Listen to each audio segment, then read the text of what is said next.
Hello everyone. आज हम बात करेंगे मोनास्टिसिज्म और अर्थात संन्यासवाद के बारे में। यहाँ पे जो सन्यासी जो होते हैं वो उनके इन एंड अराउंड जो लाइफ जो भी चीज़ें रिवॉल्व उनके लाइफ में जो भी चीज़ें रिवॉल्व करते हैं उसको मोनास्टिसिज्म बोला जाता है। पहले जो है जीसस क्राइस्ट का जो लॉर्ड जीसस क्राइस्ट का जो मैसेज है वो रोमन कैथोलिक चर्च ने फैलाने में बहुत बड़ा उनका रोल था, उनका बहुत बड़ा भूमिका था। बाद में जो है क्रिश्चियन मंक्स ने भी बहुत सिग्निफिकेंट रोल प्ले किया है to spread the message of lord Jesus Christ. और यहाँ पे जो मंक्स है वो मोनास्ट्रीज पे रहा करते थे। मंक्स अर्थात साधु जो होते थे वो मोनास्ट्री अथवा मठ पे रहा करते थे और वो एक कम्युनिटी पे रहा करते थे। और ऑल्दो वो कम्युनिटी पे रहा करते थे, उनका जो लाइफ है वो बहुत मटेरियलिस्टिक और युद्ध मटेरियलिस्टिक लाइफ जो होते थे उसके बहुत दूर, मतलब एक सिंपल से लाइफ वो जीते थे, अवे फ्रॉम मटेरियलिस्टिक लाइफ।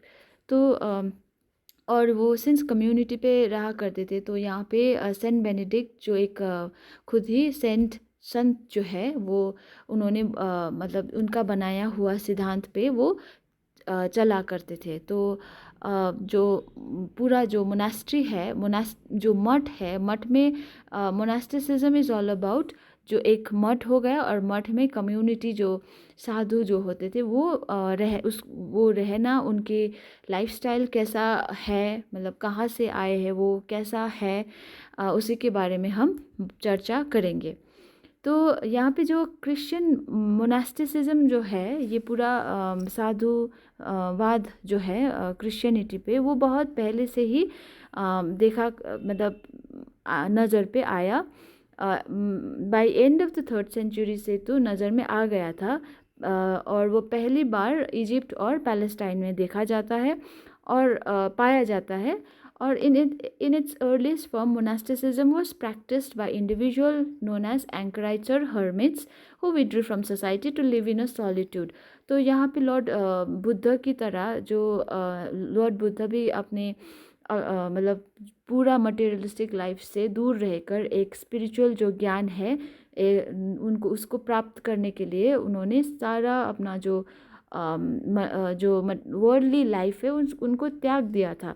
तो ठीक ऐसे इसी तरह से ही जो एक इंडिविजुअल्स जो होते हैं वो एक अकेला डेजर्ट में मतलब ध्यान में मतलब रहना उनको बोला जाता था, मोनास्टिसिज्म बोला जाता था।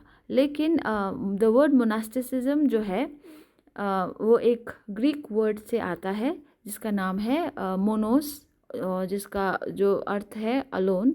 और मॉन्क्स वेर पीपल मोस्टली ले पीपल, जो साधु जो होते थे वो मोस्टली सिंपल लोग होते थे जो समाज जो वर्ल्डली एनवायरनमेंट से बहुत दूर जो स्पिरिचुअल ज्ञान प्राप्त करने के लिए बैठते थे, वो ही उन लोगों को ही मंक्स व साधु बोला जाता था। और बाय 4th सेंचुरी ये जो मतलब हम इट वाज एविडेंट, जो जितना भी जो हिस्ट्री में जितना भी लेटर्स पाया गया सेंट जेरोम का उससे हमें पता चलता है कि ये जो टर्म जो है मोनास्ट्री व मंक जो है उसको जो कम्युनिटी पे जो भी साधु जो होते थे जो कम्युनिटी पे रहा करते थे उसको भी मंक्स ही बोला जाता था। तो ये जो मोनास्टिसिज्म जो है ये refers to those man and women who either live alone. तो ये जो टर्म गुलो है मोनास्टिसिज्म उसको मतलब जो मेन एंड वुमेन जो दोनों को ही जो कम्युनिटी पे भी और अकेले जो दोनों किस्म के जो लाइफ जीते थे उसको ही मतलब बोला गया, रेफ़र किया गया। ठीक है। और यहाँ पे not only does the community live together but they also live together according to the life. तो जो community पे रहा करते थे उन लोगों को भी मॉन्क्स बोला गया, और वो जो कम्युनिटी पे रहने वाले जो मॉन्क्स व साधु जो होते थे वो एक पर्टिकुलर रूल के मुताबिक चलना पड़ता था, सिंस वो लोग कम्युनिटी पे रहा करते थे तो एक किस्म के लॉज, उनका जो शपथ जो वो पूरा लेना पड़ता था. और consequently monasticism refers to those who intentionally gave alone or leave alone or in a community. तो यहाँ पे as I have already mentioned monasticism जो है वो एक अकेले रहना अथवा जो अकेले रहते हैं और जो कम्युनिटी पे रहते हैं दोनों को ही मतलब मोनास्टिसिज्म के अंदर मतलब लाया गया, और वो किस तरीके का लाइफ जीते थे उसको ही मोनास्टिसिज्म बोला जाता है, अर्थात संन्यासवाद बोला जाता है. Writers on the subject, both ancient and modern, have suggested two alternative explanations for the movement.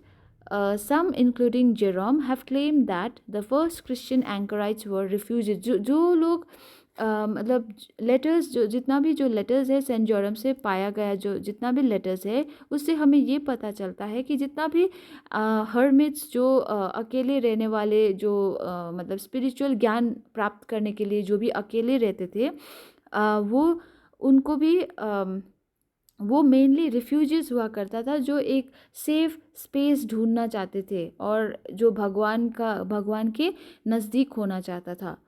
और क्योंकि सिंस यू नो कि रोमन जो पीरियड है उस पर जो क्रिश्चियनिटी जो है उन लोगों के लिए उतना अच्छा जगह नहीं थी तब, क्योंकि बहुत ज़्यादा परसिक्यूशन हो रहा था, बहुत ज़्यादा क्रिश्चियन लोगों को मार दिया जाता था, क्योंकि रोमन जो रिलीजन है वो अलग ही मतलब अलग ही था एज जो क्रिश्चियन जो मैसेजेस जो लॉर्ड जीसस क्राइस्ट ने बताया है उसके मतलब जस्ट ऑपोजिट था. तो इसीलिए बहुत वो जो रोमन एम्परर्स को जो भी क्रिश्चियन लोग थे वो पसंद नहीं थे, बहुत ज़्यादा परसिक्यूशन हो रहा था. तो एक सेफ स्पेस ढूंढते ढूंढते मतलब वो एक रिफ्यूजी बन गए और बाद में दे बिकेम सेंट्स और Monks.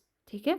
Or others have argued that the movement was a symptom of a softening of the moral fiber of Christian community after Constantine had given peace to the church. तो Constantine, we all know that Constantine के बाद में ही Christianity को ये एक space मिल जाता है, एक सिक्योरिटी मिल जाता है. बट ये सिक्योरिटी में भी वो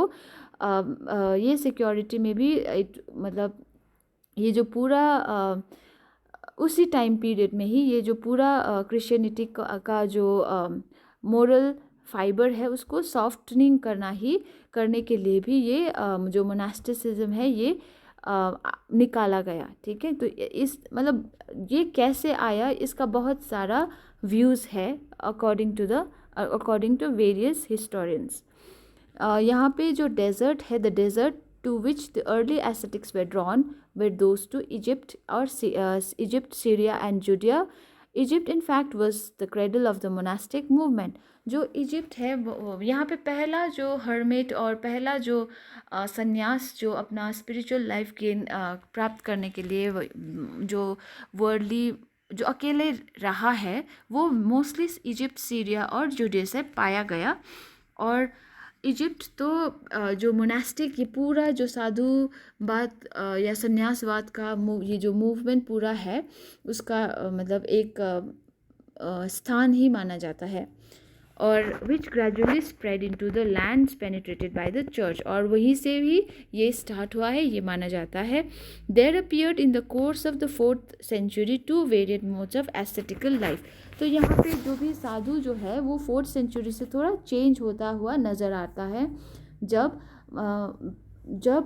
कम्युनिटी पे जो है मतलब बोथ आर मतलब जो दोनों ही वर्ल्डली एनवायरनमेंट से बहुत दूर, लेकिन एक अकेला स्पिरिचुअल ज्ञान प्राप्त करने की कोशिश करते हैं और ये पहले से ही था बाय 4th सेंचुरी में क्या होता है कि यहाँ पे थोड़ा चेंज नज़र आते हैं।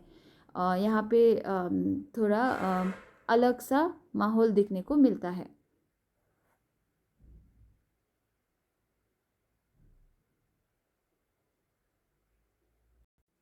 तो एज आई मैंशनड अर्लियर कि 4th सेंचुरी से यहाँ पे दो तरीके का एस्थेटिक लाइफ, जो एस्थेटिक माने सिंपल लाइफ, मतलब जो एक लोग जो स्पिरिचुअल ज्ञान प्राप्त करने के लिए जो मटेरियलिस्टिक लाइफ है उससे बहुत दूर जाके रहना, ठीक है, वॉर से, माया मोह से दूर एक सिंपल से लाइफ जीना, जहाँ पे वो ईजिली स्पिरिचुअली नॉलेज उसको उनको प्राप्त कर सके और वो भगवान के और नज़दीक जा सके, ठीक है। बट यहाँ पे दो तरीके का, इस तरीके का जो एस्थेटिक लाइफ है ये दो तरीके का पाया गया बाय 4th सेंचुरी।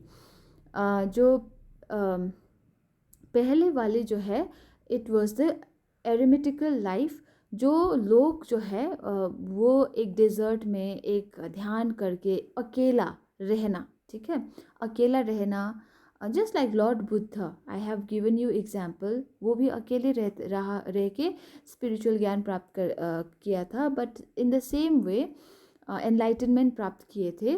तो इन द सेम वे यहाँ पे पहला वाला टाइप 1 का हमारा जो एस्थेटिक्स है वो भी डेजर्ट में रह के, अकेले रह के, सॉलिट्यूड में रह के वो स्पिरिचुअल ध्यान में बैठ के स्पिरिचुअल ज्ञान प्राप्त करने की कोशिश करते थे।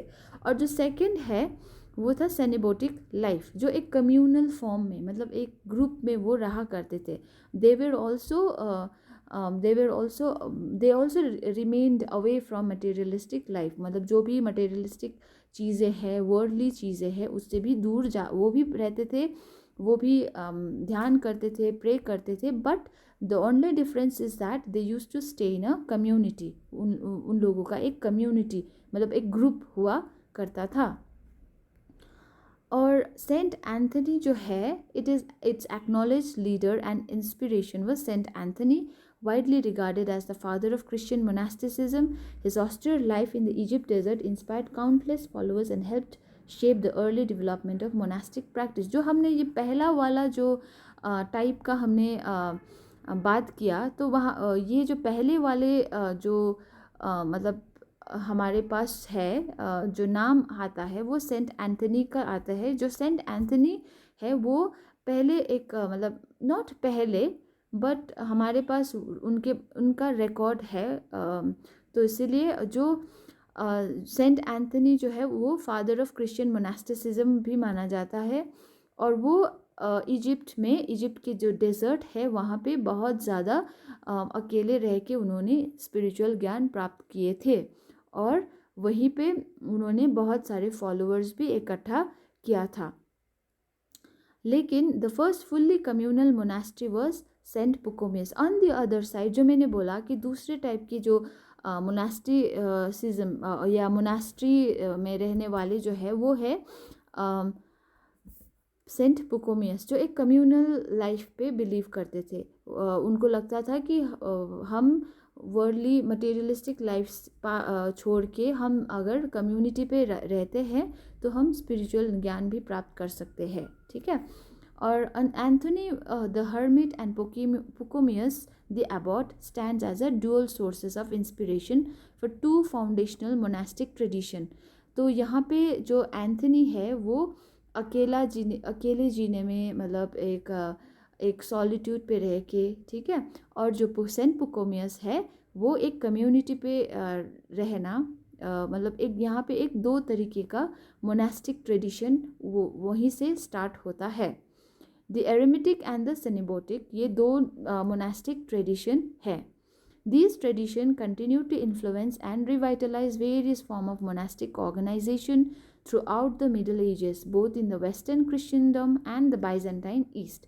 तो both Western and Byzantine East में ही ये दोनों किस्म के जो मोनास्टिसिज्म है उनको ही फॉलो किया गया, ठीक है। और यहीं से मतलब क्रिश्चियनिटी पे भी इस तरीके का दो तरीके से सेनेबोटिक और एरेमेटिक जो ट्रेडिशन है वो वाइड स्प्रेड होना शुरू हो गया।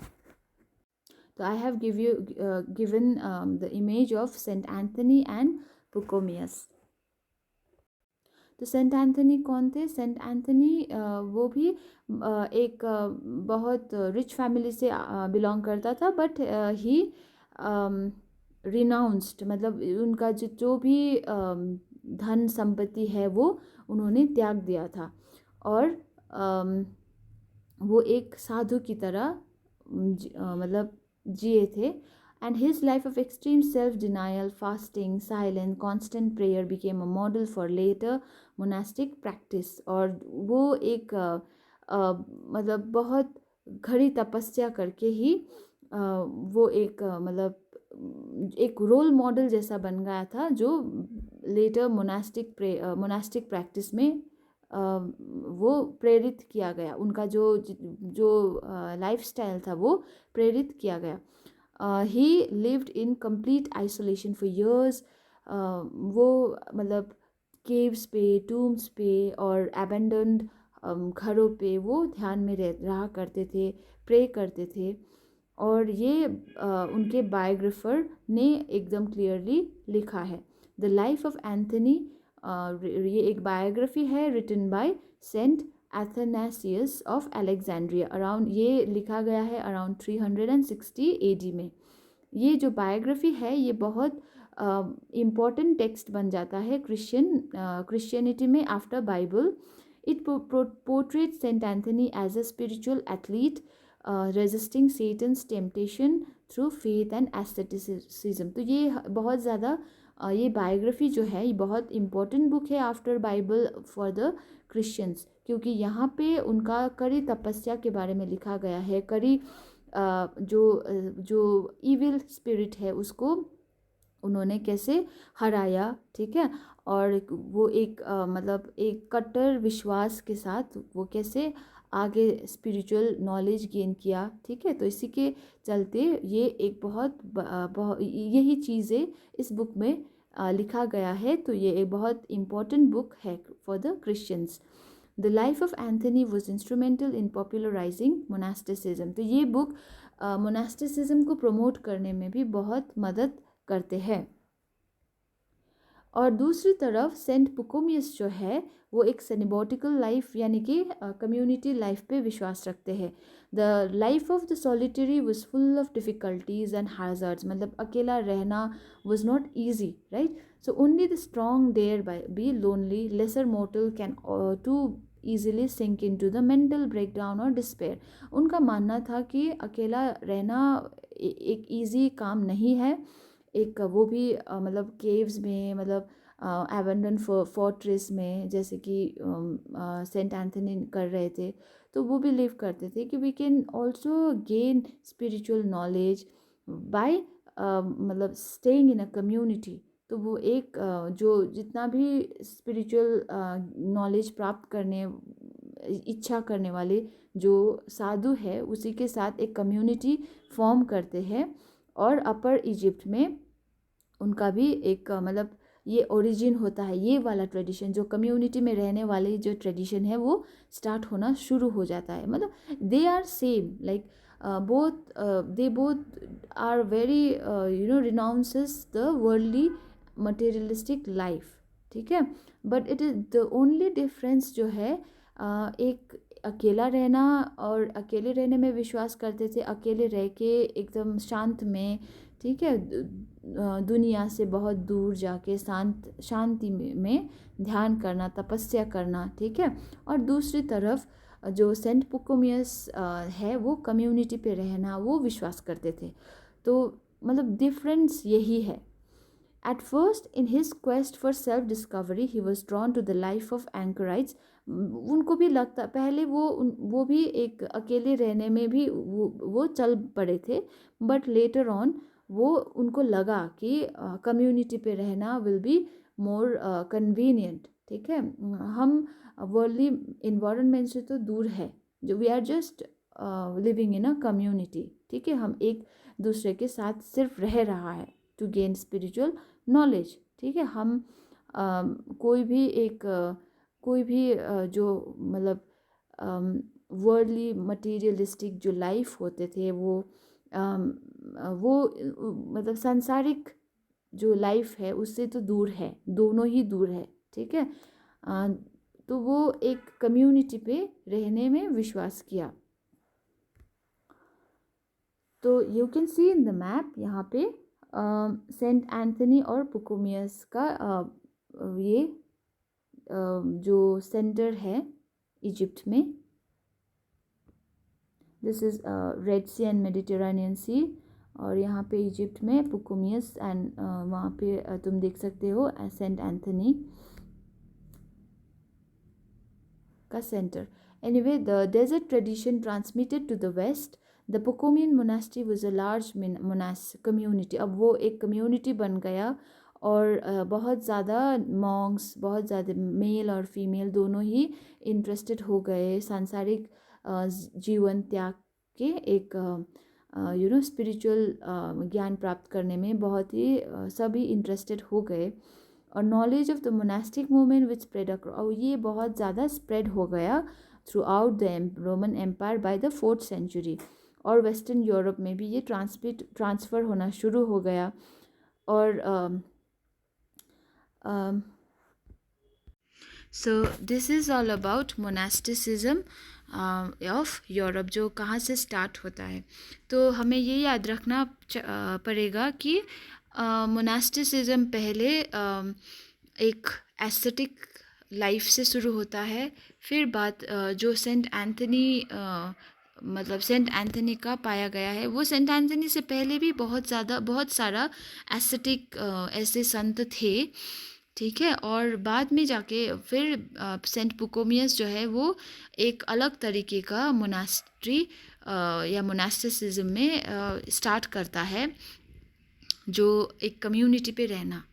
उनका डिफरेंस यही है कि एक साधु जो अकेला रहने में और दूसरे साधु जो कम्युनिटी पे रहना, और वही से मठ ये स्टैब्लिश होता है, और इसी को मोनास्टिसिज्म या साधुवाद बोला जाता है।